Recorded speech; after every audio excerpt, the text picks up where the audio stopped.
Did the president apologize to his French friend? There could have been greater consultation, but again, this call was really focused on the path forward and returning back to normal and the important work we have to do with the French ahead. Following last week's sudden and stunning rift over a global arms deal, France and the U.S. are working to restore normal relations. The office of French President Emmanuel Macron said on Wednesday he would send his ambassador back to Washington after a phone call with U.S. President Joe Biden. Hey, Boris. Well, good morning from Australia. The French cried foul last week after news broke that the U.S. and U.K. had secretly negotiated a deal to sell nuclear submarines to Australia. As a result, Australia nixed a $40 billion deal to buy warships from France. In dramatic fashion, Macron recalled his envoys from Washington and Canberra. The episode marked a rare diplomatic rebuke between close military allies. Not all saw the French outcry as proportionate. On Wednesday, UK Prime Minister Boris Johnson told his French counterparts, in French, to, quote, get a grip and give me a break. I just think it's time for some of our dearest friends around the world to, prenez un grip about all this, and donnez-moi un break.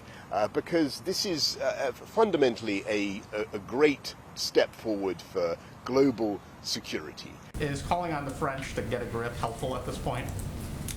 Well, I can only speak for our relationship with the French and our relationship with the United Kingdom. And I will say that the president during this call, as we said in the readout, acknowledged that there could be there could have been more discussion in advance of the announcement. And that was an important message for him to convey during that conversation. So I can't speak to the comments and whether they're constructive or not. Of the tone of the call, it was friendly.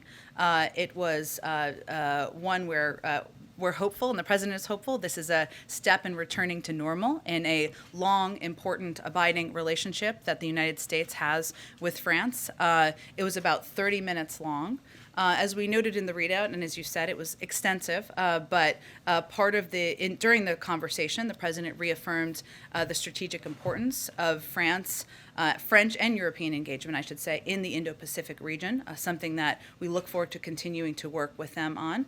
And as we said in the readout, the French ambassador will return to Washington next week, and he will then start intensive work with U.S. officials. So that will be part of the ongoing next steps that we go from here. And as we also noted, they will meet in Europe at the end of October.